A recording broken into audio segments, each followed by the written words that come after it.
Buenos días a todas, a todos. La Comisión Estatal de los Derechos Humanos de Chiapas les da la más cordial bienvenida a nuestra plática de los lunes número 15, que se denomina El conflicto y los mecanismos alternativos de solución de controversias.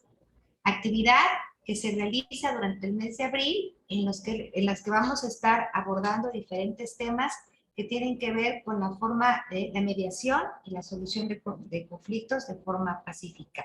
El día de hoy nos acompaña como ponente la maestra Laura Guadalupe Domínguez Rodríguez, conciliadora del Centro Estatal de Justicia Alternativa del Estado de Chiapas. Bienvenida, maestra.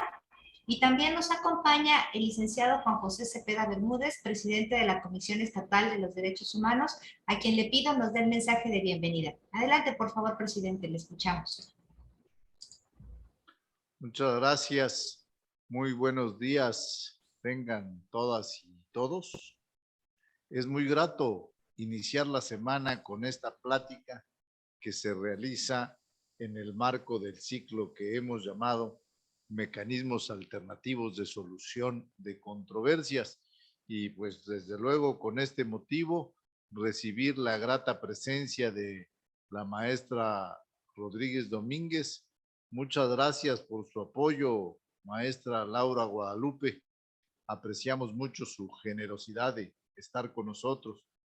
En la ponencia del lunes anterior ya se abordó la importancia de la justicia alternativa para la solución de desacuerdos como una manera de desahogar con rapidez y eficiencia el cúmulo de conflictos en los juzgados.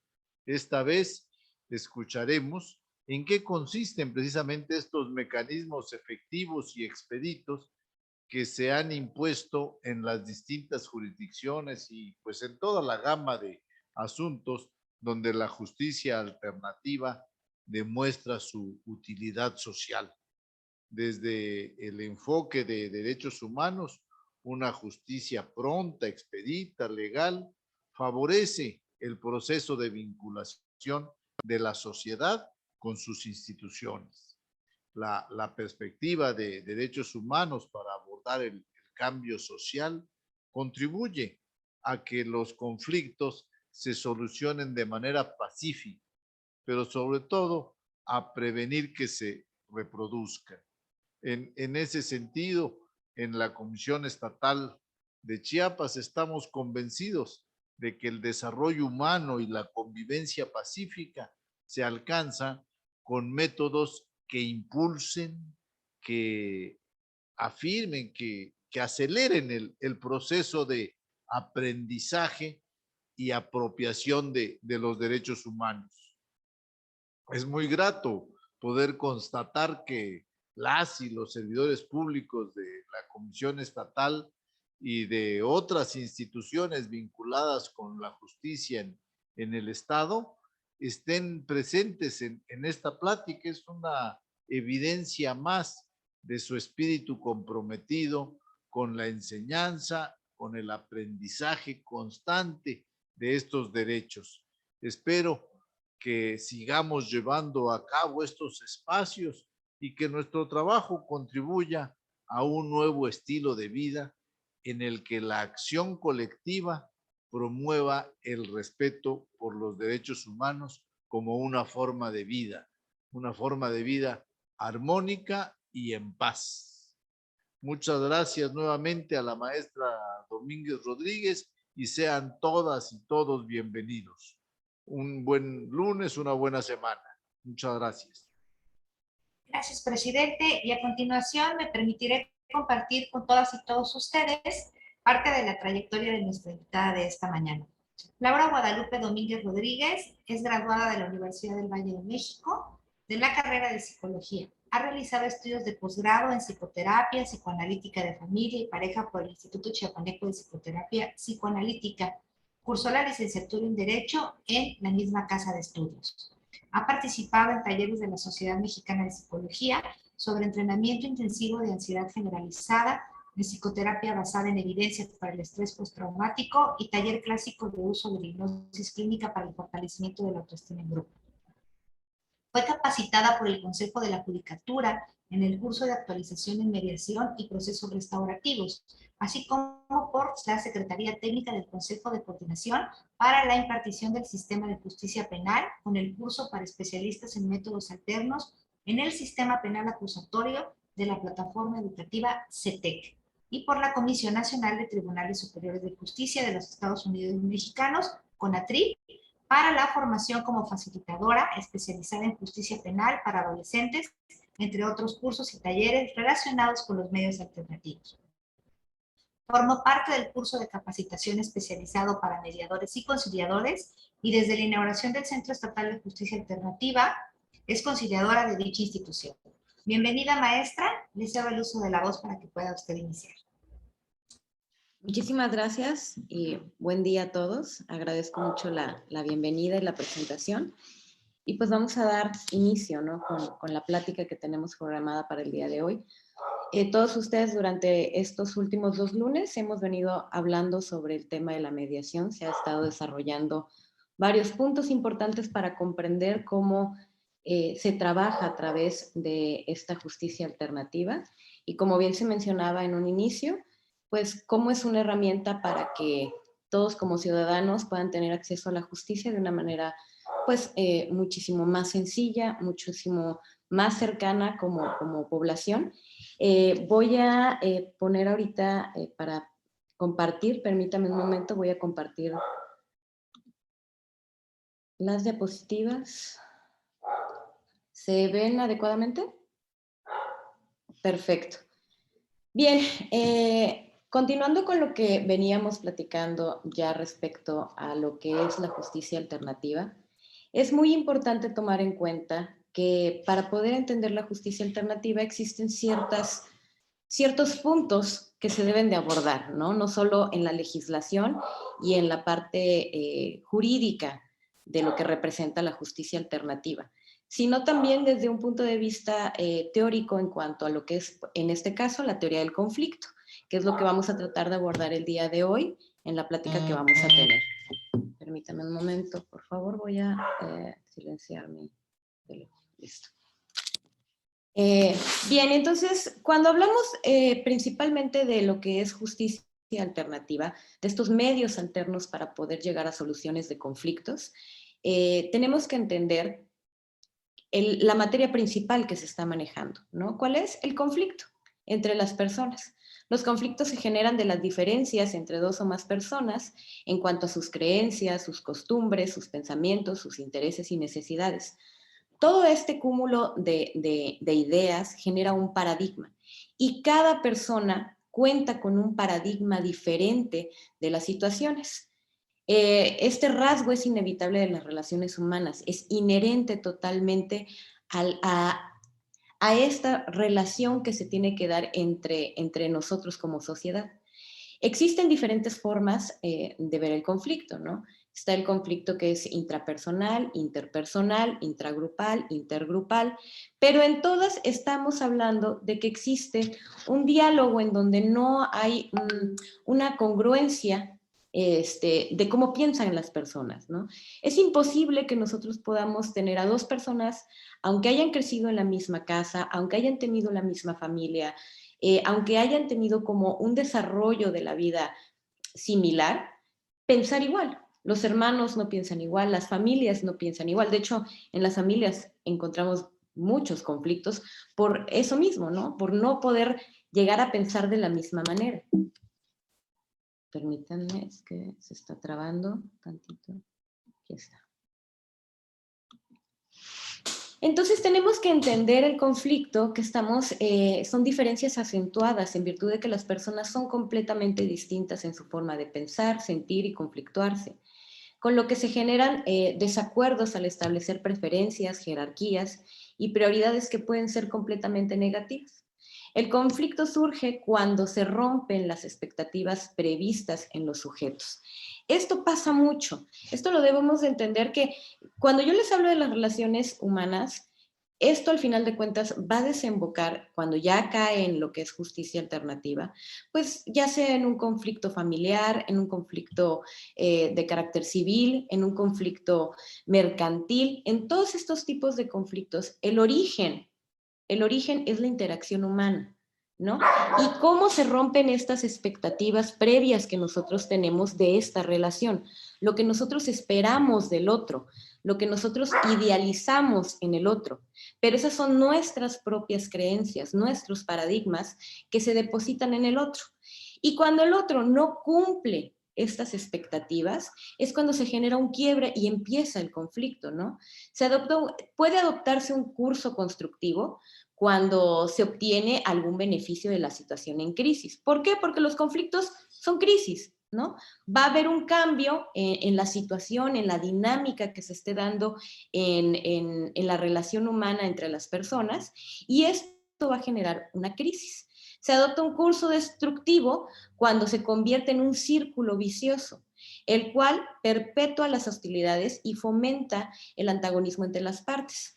Entonces, tenemos dos maneras de entender el conflicto, ¿no? El conflicto puede ser visto como efectivamente un cambio que se presenta ante nosotros, una situación de crisis que nos hace movernos de la situación o del estado en el que nos encontramos en esa relación, y podemos generar cambios, ¿no? Ese cambio es movernos, adaptarnos, ser flexibles de pensamiento, tener herramientas como la empatía, como la escucha activa, que son herramientas que nos permiten poder entender de una mejor manera al otro, ¿no? No vamos a pensar nunca como el otro, pero sí podemos lograr entender lo que nos esté expresando, para que nosotros podamos cambiar el ciclo destructivo o vicioso que se pueda generar en un conflicto.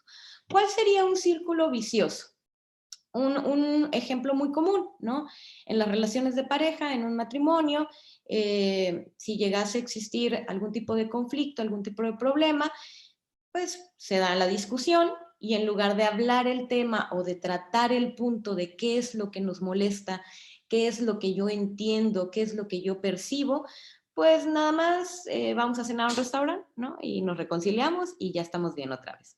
Entonces lo único que hacemos es como echarle tierrita al conflicto y seguir acumulando más conflictos. En las relaciones de pareja uso mucho estos ejemplos porque es la dinámica que más permite que se note la intervención de las crisis, ¿no? En una relación. Pero esto aplica para cualquier tipo de relación.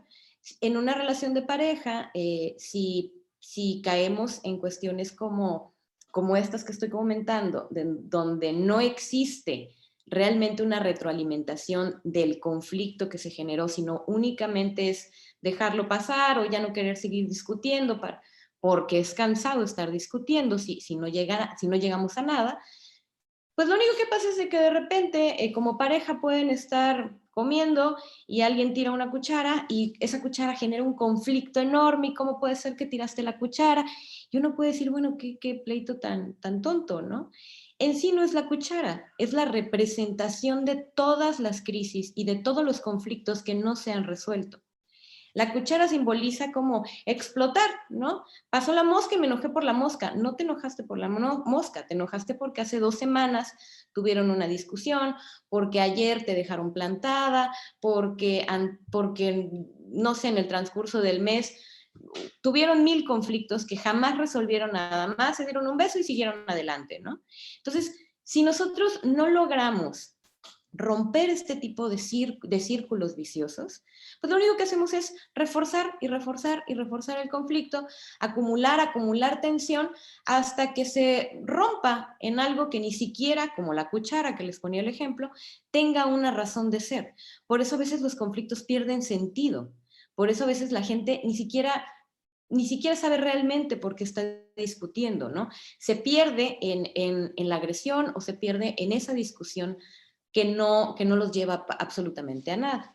La idea del conflicto en mandarín, en Oriente, perdón, la palabra conflicto, el símbolo que la representa, una significa crisis y la otra significa oportunidad. Eso significa, En el símbolo que representa la palabra conflicto, primero aparece el símbolo de crisis, perdón, y luego de oportunidad.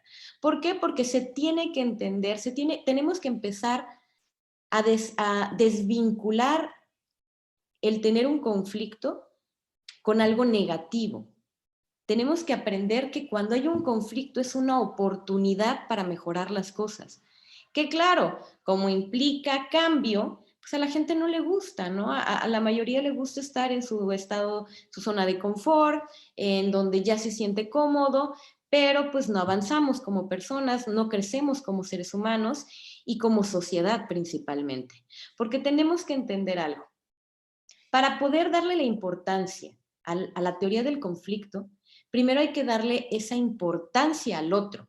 Entender que si el otro no existiera, el otro me refiero a las otredades, a las otras personas en sociedad, alguien que no sea yo.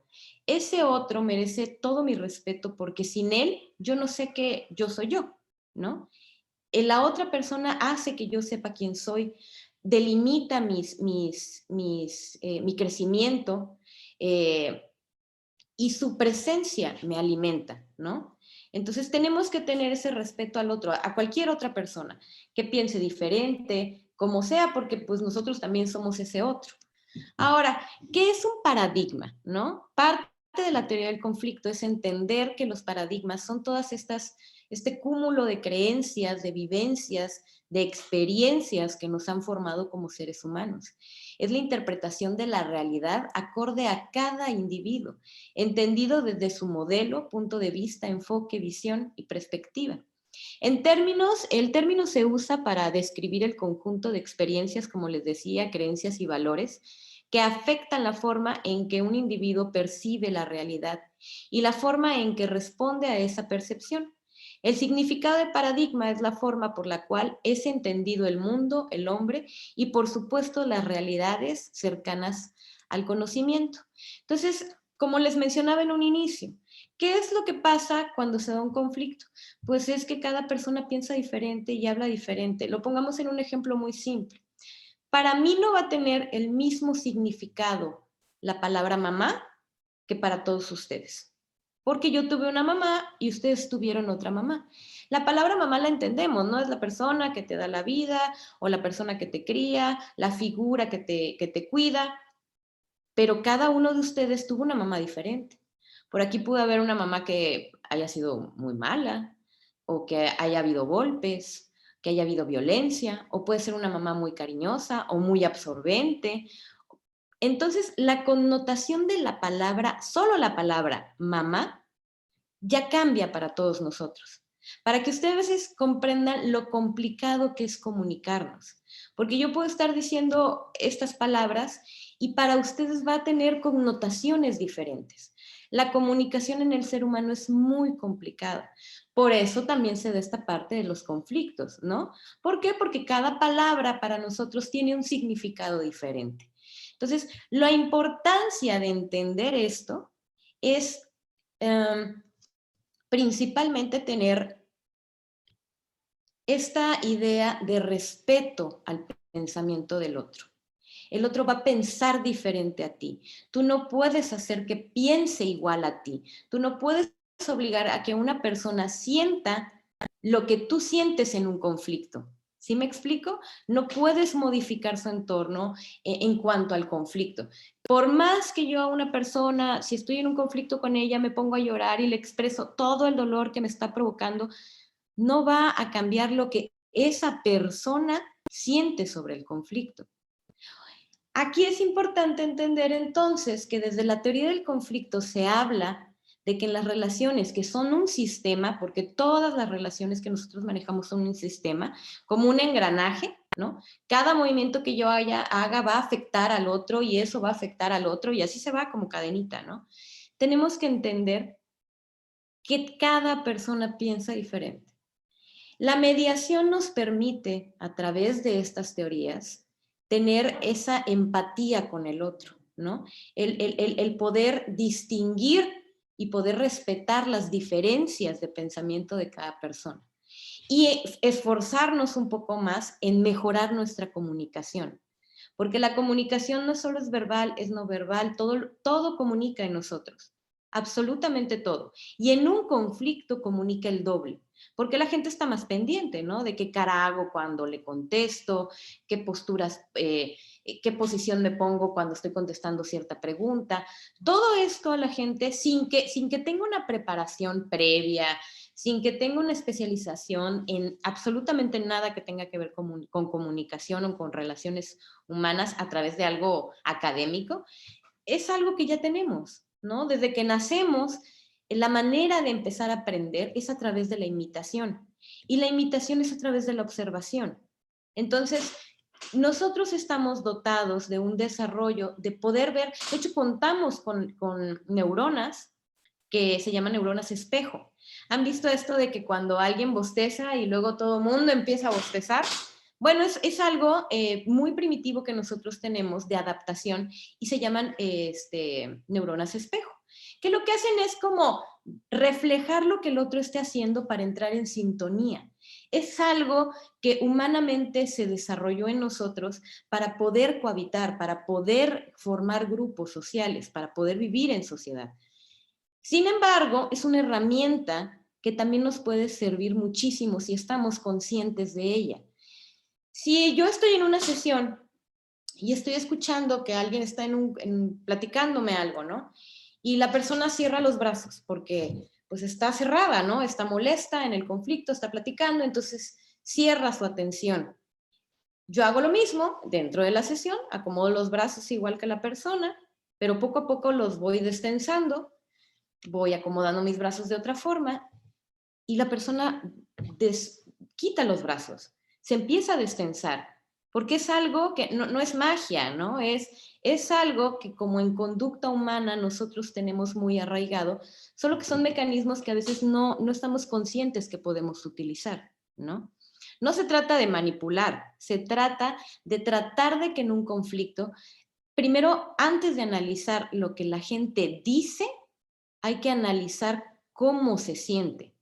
¿Qué me va a decir más una persona con su rostro, con sus manos, con la postura de sus piernas, si está jugando en sí me está comentando? Porque esto que no es verbal es más sincero, ¿no? Es algo que generalmente la gente no puede controlar al 100.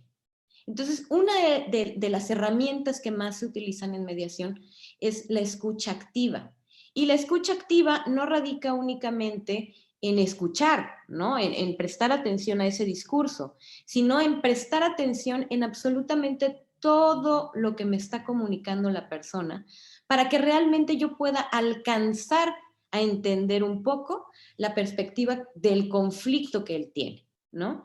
Porque volvemos a insistir, cada persona es un mundo, cada persona piensa y siente la situación de una manera totalmente diferente. Entonces, aquí entendemos, este es un ejemplo muy usado, ¿no? Alguien ve de un lado el número y dice que es un 6, el otro lo ve del otro lado y dice que es un 9. Los dos tienen razón, ¿no? Los dos están bien con lo que están ellos percibiendo. Es la misma situación, es el mismo número, pero lo ven de posturas diferentes. Lo mismo pasa si yo, por ejemplo, pongo un celular acá y yo les digo, descríbanme este celular, pues me van a describir lo que les estoy enseñando. Y yo voy a decir, no, es una pantalla plana nada más, con una cámara frontal. Y ustedes dirán, no, es tiene una funda azul y la cámara, aunque es el mismo teléfono, lo estamos viendo de formas diferentes. Puede sonar un ejemplo muy absurdo, ¿no? O tonto, pero así empiezan los conflictos. Cada persona vive y siente el conflicto de un modo diferente, porque sus experiencias de vida le han hecho creer, le han hecho sentir que esa situación se tiene que vivir de ese modo. No es lo mismo cuando una pareja se casa y alguien viene de un matrimonio de papás conservadores, de siempre casados, sin ningún divorcio, a alguien que venga con papás que se hayan divorciado. Los conflictos en la forma de interactuar verbalmente van a cambiar mucho, van a costar mucho. ¿Por qué? Porque vivieron situaciones diferentes, ¿no? Vivieron formas diferentes, el formar una familia como tal. Entonces, el paradigma puede entenderse de una manera subjetiva a través de las experiencias, las creencias, los afectos emocionales, las suposiciones, y depende más de la percepción del sujeto. Esta es la parte subjetiva del paradigma, ¿no? Y la parte objetiva, que es la que se supone tenemos que trabajar un poco más, que es con la que nosotros podemos tener control, porque sobre esta parte de las creencias y experiencias, pues es lo que ya nos hemos conformado como seres humanos. Entonces, en lo objetivo sería a través del razonamiento, la evaluación, el análisis, la comprensión, se apega más a las cosas, lo que lo caracteriza, lo que simbólicamente está ahí, ¿no? No lo que representa. Entonces, es entender que para que nosotros podamos trabajar con nuestro paradigma, que sea compatible o que puedas tener una oportunidad de expresarlo lo mejor posible. Sí, tengo todas estas creencias, tengo todos estos pensamientos, me crié de esta manera, pero tengo que utilizar el razonamiento, tengo que evaluar la situación. Aquí hay una parte importante. Existen axiomas del conflicto, ¿no? Los axiomas son como cuestiones que inherentemente van a pasar, ¿no? Que son parte de esta situación. Siempre el conflicto tiene un enfoque sistémico. ¿A qué nos referimos con que el conflicto tiene un enfoque sistémico? Pues lo que les mencionaba hace un momento, tenemos que entendernos como sociedad como un engranaje. Cada movimiento que hagamos va a afectar al otro. Esto es lo que pasa en un enfoque sistémico. No podemos decir en un conflicto que alguien tuvo la culpa. Y esto genera mucha polémica, porque imagínense que yo comento que pues un divorcio es de dos, ¿no? Y si alguien dice, bueno, es que a mí me pusieron el cuerno y por eso lo dejé, o me golpeaba y por eso lo dejé, o había violencia y por eso lo dejé, entonces, ¿dónde está mi parte, no? ¿Dónde colaboré yo? Pues fuiste parte del conflicto, porque permitiste, porque estuviste ahí, porque contestaste, porque no contestaste. El simple hecho de ser parte de esa relación te vuelve parte del conflicto, ¿no? Y parte del resultado. Cuando uno llega a entender que todo en un conflicto es 50 y 50, uno aprende más de uno mismo. Es muy fácil en un conflicto señalar, ¿no? Es bien fácil decir, es que él hizo, ella no hizo, pero ¿qué hiciste y qué no hiciste tú? Cuando uno en un conflicto lo entiende como algo sistémico, aprendes más como persona, ¿no? No solo la relación puede terminar y ya. Muchas veces uno dice es que pareciera que voy por la vida, ¿no? Y me encuentro al mismo tipo de persona. Y tengo una relación sentimental con alguien y pasa lo mismo, ¿no? Bueno, eso te debería de indicar que no es que te ande rodeando la misma gente, porque eso no pasa. Uno comete las mismas situaciones, uno repite los mismos patrones que repitió en relaciones pasadas. ¿Por qué? Porque no afrontaste tu responsabilidad, porque no, en lugar de cerrar ese ciclo y analizarte y decir, bueno, yo qué parte de responsabilidad tuve en esta situación, pues únicamente cierras, le echas la culpa al otro y se acabó. Y entonces, ¿qué hacemos con ese conflicto? No nos sirvió para nada, solo nos va a doler y ese dolor no nos va a hacer crecer. Yo he pensado siempre que si algo te va a doler, pues que saque algún provecho, ¿no? El provecho es que tenemos que aprender como personas qué es lo que este conflicto nos está dando, qué es lo que este conflicto me está enseñando que yo estoy haciendo mal, ¿no? Porque lo que hagan los demás yo no lo puedo controlar. Yo no puedo hacer que otra persona sea más amable, yo no puedo hacer que otra persona sea más educada, pero yo puedo hacer que mi persona sea más educada, que yo me vuelva una persona mejor como persona, vaya, pero que esos son los cambios que yo puedo hacer. Tenemos que entender que no podemos cambiar al otro. Entonces, un conflicto nace de la interacción de dos o más personas en donde todas son responsables. Sí ven cómo está hilado, ¿no? Este enfoque sistémico con lo que les acabo de decir, con el siguiente axioma, que es todos somos responsables dentro de un conflicto. No puede haber, existe a veces dinámicas familiares complicadas, ¿no? Donde existe alcoholismo, ¿no? Digamos, un papá que es alcohólico, toda la familia sumisa ante esta situación, y entonces, ¿qué dicen? Ay, es que el papá es el malo. No, no funciona así. No se trata de ver en un conflicto quién es el malo o quién es el bueno, porque no vamos a ganar nada, sino que se trata de ver, en este caso, las personas que manifiestan síntomas dentro de un conflicto como el alcoholismo, son como los chivos expiatorios, ¿no? Es donde recae la tensión gigantesca del conflicto, pero todos son parte de ese conflicto. Todos son parte de esa dinámica. Todos tienen una responsabilidad. No tienen una responsabilidad respecto al alcoholismo de la persona, pero tienen una responsabilidad sobre la situación que se genera alrededor de ese conflicto, porque son parte de él. No todos los conflictos son delitos, pero todos los delitos son conflictos. Digo, esta parte creo que queda bastante clara, ¿no? Tomándolo en cuenta en la parte restaurativa, cuando hablamos de cuestiones penales y en mediación. Ahora, entonces, tenemos que entender que la visión del conflicto tiene que entenderse, uno escoge, ¿no? Si quieres verlo como negativa o positiva. Parte de nuestro trabajo en la mediación, cuando las personas acuden con nosotros, es tratar de cambiar este enfoque.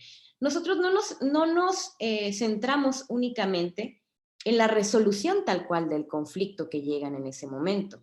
La idea es tratar de fomentar como una reeducación ante el conflicto, que la gente pueda, saliendo de la sesión, con o no un convenio, aunque lleguen a firmar un convenio o no lleguen a firmar un convenio, porque no todos los conflictos se pueden solucionar, ¿no? Hay veces que sí, inherentemente tienen que acudir al juzgado porque no hay la manera de llegar a un acuerdo, pero la idea es que ellos también dentro de la sesión vean que hay maneras diferentes de resolver el conflicto, blanqueando el lenguaje.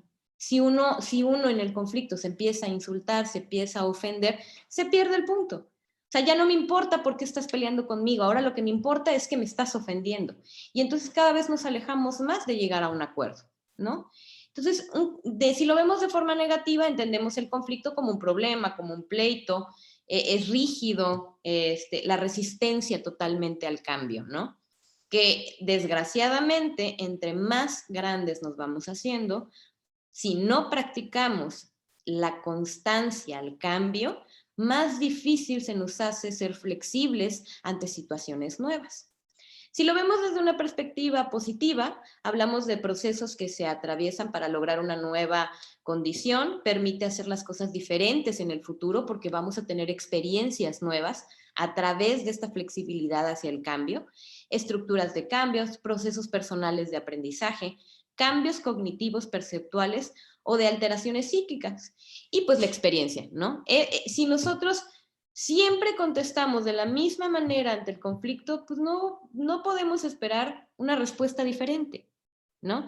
No podemos esperar, uno dice, es que siempre me contesta grosero mi hijo, es que yo le hablo a mi hijo y me somata a la puerta, ajá, bueno, cambia tu manera de interactuar con él, ¿no? Tú no puedes cambiarlo a él, pero puedes cambiar tu manera de interactuar con él. Si no te está funcionando lo que estás haciendo, ¿por qué insistes?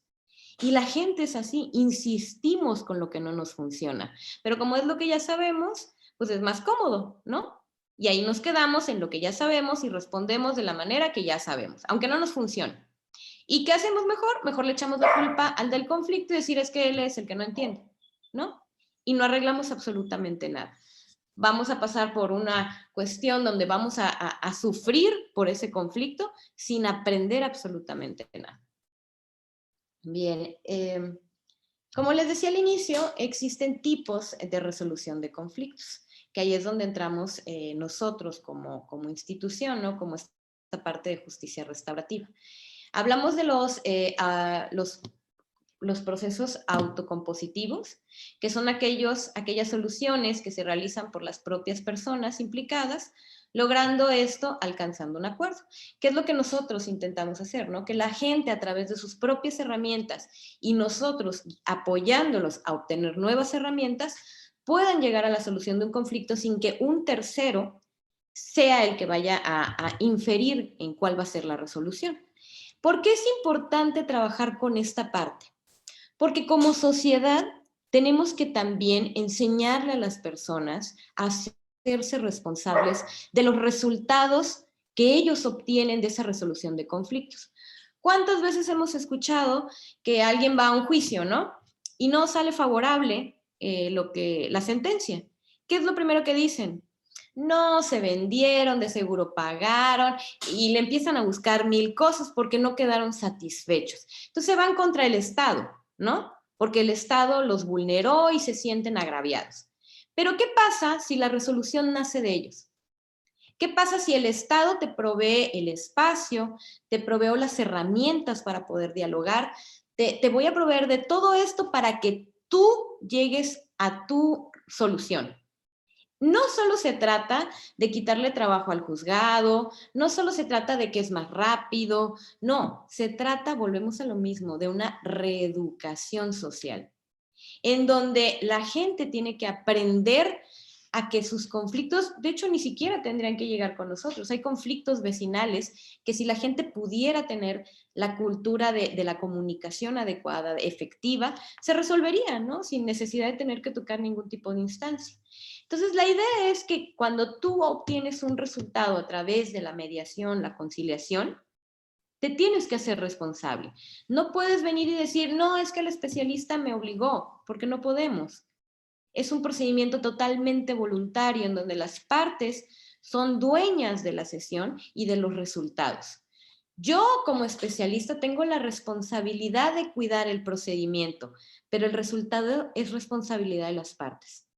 Y eso lo que hace es de que te guste o no lo que al final hayas resuelto, no tienes a quién echarle la culpa, ¿no? No vas a ir con el Estado paternalista a decir, este fue el Estado el que no hizo lo que yo quería, me vulneró. No, porque aquí ya fue parte de tú resolviste el conflicto. Ahora, en los heterocompositivos, pues son aquellos en donde se necesita una tercera persona que ponga fin al conflicto, ¿no? Y esto, pues estaríamos hablando ya de una cuestión inicial, lo que es lo del juzgado. Antes de que entremos con esto, les comento, entender la parte entender la parte de la mediación a través del conflicto es la base, ¿no? Sí, claro, es muy importante leer toda la normatividad, saber cuáles son las técnicas y herramientas que se manejan, cuáles son los parámetros, los principios que la justicia alternativa maneja. Pero si uno no entiende la teoría del conflicto, que aquí estamos hablando de la teoría del conflicto como un pedacito, ¿verdad? Esto es nada con todo lo que se tiene que trabajar. Entonces, si uno no lo comprende desde ese punto, no vamos a poder ayudar a los demás. Ahora, la mediación, y esta plática a mí me interesaba mucho darla, porque no se trata solo de capacitar a la gente para que sea mediador, ¿no? Para que trabajen en el Centro Estatal de Justicia Alternativa, sino que la mediación es una cultura de vida, es una cultura de paz. La mediación es un estilo de vida. Si uno logra adquirir estas herramientas, estos principios, no desde la parte normativa, sino desde la parte presencial, desde entender que vivimos constantemente en conflictos todos los días, desde que me levanto y que se levantan los hijos y que hay que hacer desayuno, o los que están casados, los que no están casados salen al tráfico, hay un pleito, ya te chocaron, ¿no? ¿Cómo afrontar todo eso que es la vida, ¿no? ¿Por qué? Porque la vida nos va poniendo situaciones que terminan en un conflicto. Si uno tiene esta perspectiva de entender el respeto al otro, entender la diferencia de paradigmas y fomenta como herramienta principal la escucha activa y la empatía, no solo para resolver conflictos en mi trabajo, vuelvo a explicar, esto no es solo para cuestiones jurídicas, es un estilo de vida, ¿no? un estilo de vida que nos puede dotar de muchísimas herramientas, que lo que se pretende principalmente al tratar de hacer una reeducación sobre el conflicto es prevenir, ¿no? Si yo prevengo conflictos, voy a bajar el índice de asistencia a cualquier lugar. Si la gente sabe mediar sus conflictos sin necesidad de la intervención de un tercero, pues no va a acabar a golpes en la calle, no va a acabar a gritos, no van a acabar en una fiscalía, ya con un registro de atención o algo, ¿no? ¿Por qué? Porque la gente sí va a saber poder comunicarse.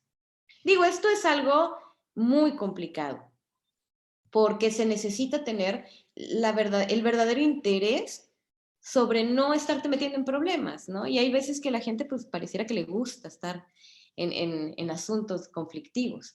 Pero en sí la mediación, como les estaba yo comentando, la mediación es un estilo de vida. Es un estilo de vida que tenemos que entender para poder trabajarlo de una manera adecuada. Yo no puedo llegar como especialista, ya hablando desde mi postura en donde trabajo, y hablar de la cultura de paz, hablar de la mediación, tratar de apoyarlos para llegar a acuerdos que pongan fin de una manera pacífica a su conflicto, si yo en la calle voy peleando con absolutamente todo el mundo, con mi familia, voy peleando con todo el mundo, no es congruente, ¿no? Tiene que haber una congruencia sobre esto que yo entiendo de la mediación, sobre todos estos puntos a través del conflicto, sobre la teoría del conflicto, para que yo pueda llevarlos a cabo de una manera adecuada, para que yo pueda, a través de esto, transmitir y replicar a las demás personas la importancia de el entender cómo se maneja el conflicto. Permítame un momento.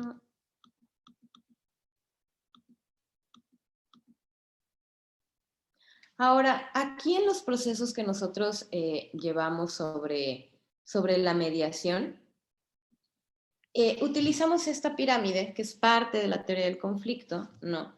Que se llama la pirámide PIN, ¿no? La pirámide PIN son las posiciones, los intereses y las necesidades. Esto les puede servir a ustedes en su día a día, ¿no? Esto no es, vuelvo a repetir, lo que estamos platicando acá no es solo competente para que ustedes sepan que pueden acudir con nosotros para cualquier tipo de resolución de conflicto, tanto en materia civil, mercantil, familiar, laboral, penal, todas las ramas que nosotros manejamos, sino para que ustedes también sea una herramienta para ustedes en su día a día. Entonces, vamos a entender la diferencia. Cuando las personas están en un conflicto, lo primero que enseñan son sus posiciones. ¿Por qué? En un conflicto, lo pongamos en un conflicto emocional. Si yo tengo un conflicto con una persona que me interesa, ¿no? Que me genera algo, no es lo mismo que pelear con alguien que choqué y no lo conozco, ¿no? Las emociones van a ser diferentes. Pero generalmente cuando uno tiene un conflicto, la postura es estar molesto. Y la molestia es una máscara generalmente de la tristeza. Entonces yo me pongo molesto porque me pongo a la defensiva, porque me siento vulnerable, ¿no? Y entonces me posiciono. ¿Y cuál es la posición? Lo que decimos o afirmamos, el qué, el por qué se supone que estoy, el qué es lo que estoy solicitando, qué es lo que me molesta en el conflicto. Es mi discurso. Bajamos un poquito más y la idea de la mediación es ir bajando esa tensión para lograr primero bajar a los intereses. ¿Qué es lo que deseamos? Que no es lo mismo, ¿no? Porque yo puedo llegar bien molesto y decir, no, es que mire, un ejemplo simple, pues quiero el divorcio, ¿no? Quiero el divorcio porque esta situación está terrible y yo ya no lo soporto. Ese es mi discurso, ¿no? Esa es mi posición. Cuando bajo mis intereses, pues quiero el divorcio porque quiero pensión y mis hijos y aparece todo esto, ¿no? Pero cuando hablamos de las necesidades, si uno como especialista logra que una persona hable de sus necesidades, que es esa parte está oculta, nadie llega a decirlas, es lo que debemos tener, el por qué. El realmente esta parte es más emocional, ¿no?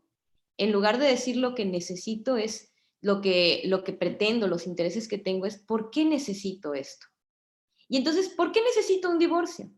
Porque me duele, porque me siento lastimada, porque me siento ofendida. ¿Sí ven la diferencia de discurso entre me duele, me siento ofendida, lastimada, ha pasado esto, a la posición de cómo llego, de quiero el divorcio porque no lo soporto?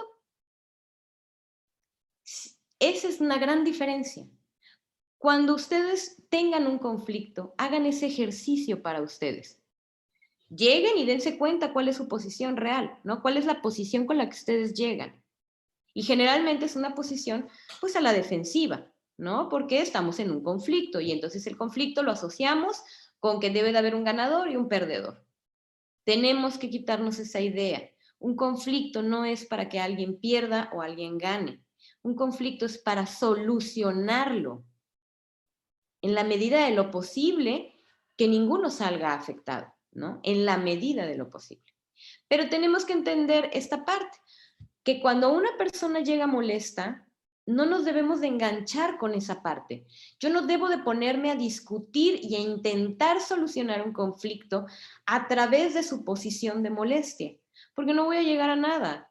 Todas las propuestas que yo dé, todas las propuestas que me dé, o lo que digamos, va a ser con el objetivo de ganar y que el otro pierda, ¿no? Entonces tenemos que aprender a hacer preguntas adecuadas, a sensibilizar al que está enfrente de nosotros, para que vaya bajando esa emoción, esa posición de si yo lo que necesito es ganar y que tú pierdas, pues ir bajando un poco, ¿no? Que los intereses al respecto vayan aflorando, ¿no? Para que nosotros tengamos un mayor conocimiento de qué son los puntos a los que realmente tenemos que llegar. Vuelvo a poner el ejemplo del divorcio porque es como el ejemplo más simple, pero de verdad es muy interesante cómo las personas llegan en un inicio a pedir el divorcio muy molestos, ¿no? Y cómo a través de ciertas técnicas, de ir blanqueando el lenguaje, de ir haciendo preguntas acertadas a la situación que se está presentando, enfocándonos principalmente no en qué es lo que quieren, sino en qué es lo que sienten. Si uno de verdad trabaja con eso, y lo digo a nivel personal, si uno en un conflicto primero se escucha y dice, bueno, estoy molesto, esto es lo que quiero porque estoy molesto, pero ¿qué siento? ¿Realmente qué es lo que estoy sintiendo? ¿Por qué lo siento? Hay que ir como desmenuzando, ¿no? Desmenuzando lo que uno siente. Si uno trabaja día a día con esto en cada conflicto que tengamos, porque los conflictos, les digo, mínimo al día debemos de tener 10. O sea, no digo conflictos enormes, pero al día deben de haber 10, ¿no? Que ya se acabó el agua, que hay que salir corriendo, que son conflictos que tenemos que ir resolviendo. Si caemos en las frustraciones es porque nos quedamos solo en las posiciones, porque no intentamos entender realmente a partir de nosotros qué es lo que nos está provocando este malestar, qué es lo que nos está haciendo reaccionar de la manera que estamos reaccionando, para poder llegar a las necesidades reales. Si no podemos hacerlo con nosotros, ahora pues imagínense hacerlo con el de enfrente, ¿no? ¿Cómo voy yo a tener la pericia o la sensibilidad de poder ir desmenuzando el sentimiento del otro para poder llegar a un acuerdo real si no lo sé hacer conmigo mismo? Entonces, todo lo que tiene que ver con mediación, todas las técnicas, todas las herramientas que se utilizan en mediación, tienen que ser autoaplicadas. Si uno no las comprende como persona, no las aplica en su día a día, no puede replicarlas, no puede utilizarlas, ¿no? No hay congruencia y no se logra una mediación real. Entonces, es muy importante entender a la mediación como una herramienta de vida, no solo como esta cuestión de tengo un conflicto y no quiero ir al juzgado y pues mejor vamos al CEJA, ¿no? Que es Centro Estatal de Justicia Alternativa. No, esto va más allá de eso. Esto va en un sentido preventivo, que ustedes puedan trabajar con ustedes mismos para poder mediar en ustedes mismos, ¿no? Para poder prevenir el llegar a cualquiera de esas situaciones en donde tenga que intervenir otra persona. Entonces la pirámide PIN, como les decía, y sí, a los interesados, les comento, este libro, antes de que se me olvide, no sé si se alcanza a ver, para los que estén interesados, es un muy buen libro sobre mediación. Es un libro muy clarito, muy digerible, se llama Manejo de conflictos y mecanismos alternos de solución de controversias. Es de Ana Elena Fierro. Tiene un ratito que lo encontré y la verdad es un excelente libro. Y habla de la mediación, como les digo, a través de las teorías, no solo de los fundamentos normativos que la ley nos maneja, que claro, vuelvo a insistir, son muy importantes, nos regimos bajo un marco jurídico que hay que respetar, pero en la mediación la flexibilidad en el proceso es una de las herramientas más grandes, ¿no? Y este libro yo se los comparto porque creo que puede ser de mucha utilidad para ustedes sobre estos temas. Uy, se me está acabando el tiempo y yo seguí aquí.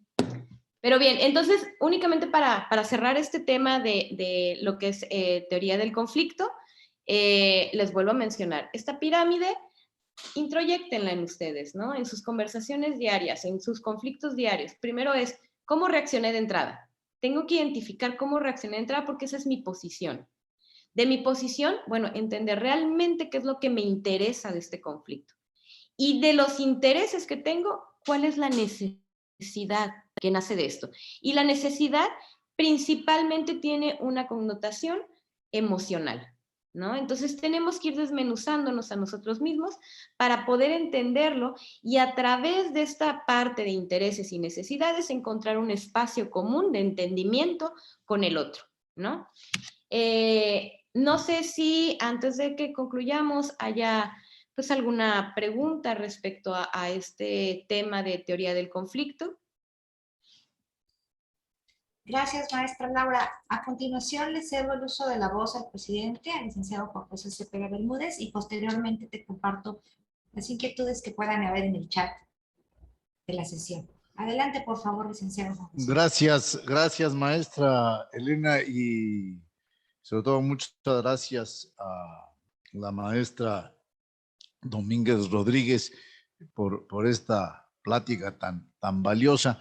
Les pedí que me hicieran favor de ceder la palabra porque debo salir a un evento a la UNACH y me quedan unos minutos ahí para trasladarme. Así es que les ruego su comprensión para que después de agradecerle, maestra, esta intervención tan valiosa, puedan hacer las preguntas y respuestas que pudieran haber de los participantes. Yo solo quiero decirle que coincidimos plenamente en la importancia de hacer del respeto al otro un estilo de vida. Es decir, en la medida en que aprendamos a respetar al otro y que entendamos que nosotros somos el otro del otro, ¿sí? Vamos a poder convivir en armonía, en paz, y en consecuencia podremos dar las bases, las condiciones para un mejor desarrollo a todas y a todos. Vamos a poder desarrollarnos mejor en la medida en que no perdamos nuestras fuerzas, nuestras energías, nuestro tiempo, nuestra inteligencia en atender conflictos que, como usted muy bien dijo, en el aspecto autocompositivo, que uno reconozca, ¿sí?, que la mayor riqueza no es necesariamente solo la solución del conflicto. La mayor riqueza es esa reeducación que se puede dar, ¿sí?, en el cambio de la persona. En el momento en que nosotros cambiemos, ¿sí?, estamos ganando más que con la misma solución del conflicto. Así lo entendí y me gustó mucho, que podamos enriquecernos, y eso yo también le llamaría madurar como persona, ¿sí? En el momento en que logramos esa reeducación, maduramos como personas y maduramos como sociedad. Entonces, la verdad, yo estoy agradecidísimo. Me podría seguir hablando de todo lo que usted planteó. Créame que ya anoté lo del PIN hasta para llevarlo a cabo en mi vida diaria. La verdad, estoy muy, muy agradecido. Lamento que tenga yo en la agenda este otro evento, pero quiero pedirle a la maestra Elena que presente públicamente nuestro reconocimiento a su trabajo, que le haremos llegar físicamente el reconocimiento de la Comisión Estatal por la impartición de esta plática, que camina totalmente en el sentido de la perspectiva de respeto a los derechos humanos. Yo le agradezco mucho nuevamente, le deseo mucho éxito en su desempeño profesional. Estoy seguro que ya lo está teniendo, porque con esta plática que nos dio, nos queda claro que en su vida diaria usted ya ha logrado hacer del respeto a los derechos humanos un estilo de vida. Le agradezco mucho. Muchas gracias a todas y todos quienes se conectaron. Les dejo con la maestra Elena para que nos haga favor de concluir la conducción del evento, y nos vemos el próximo lunes en la siguiente plática. Muchísimas gracias a todas y todos. Me despido. Muchas gracias, presidente. Y reiteramos la invitación a todas y todos. Si tienen alguna inquietud más, la pueden compartir en el chat. Y me gustaría compartirle, maestra, algunos de los comentarios que la felicitan por la charla. Y ya compartimos también en el chat de esta sesión el nombre del libro que amablemente la maestra Laura nos compartió.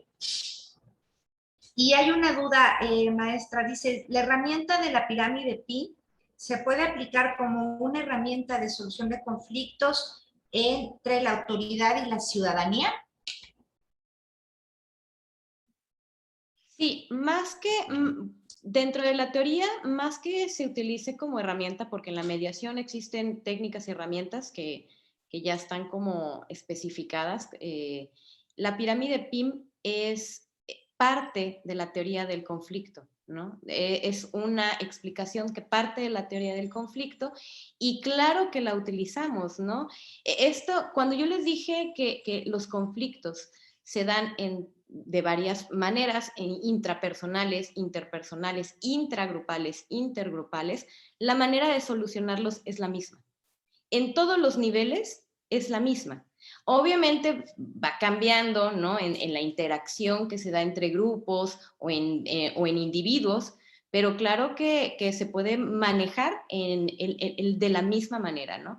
Esto también para las personas que tengan trabajo con atención al público, esta parte es muy importante. Generalmente cuando la gente llega a una institución de gobierno es porque tiene un conflicto, ¿no? No llegan a pasear, entonces llegan de muy mal humor. Esta parte, esta pirámide PIN a nosotros nos sirve para ir como desmenuzando, ir tratando de bajar la intensidad de la persona que nos está hablando de una manera empática, sin que le digamos, a ver, cálmese, porque le digo, a ver, cálmese y ya acabó todo, ¿no? Es ir entendiéndolo, y les vuelvo a repetir, esta parte es entender, llega con una posición, no me voy a enganchar con la posición, ¿no?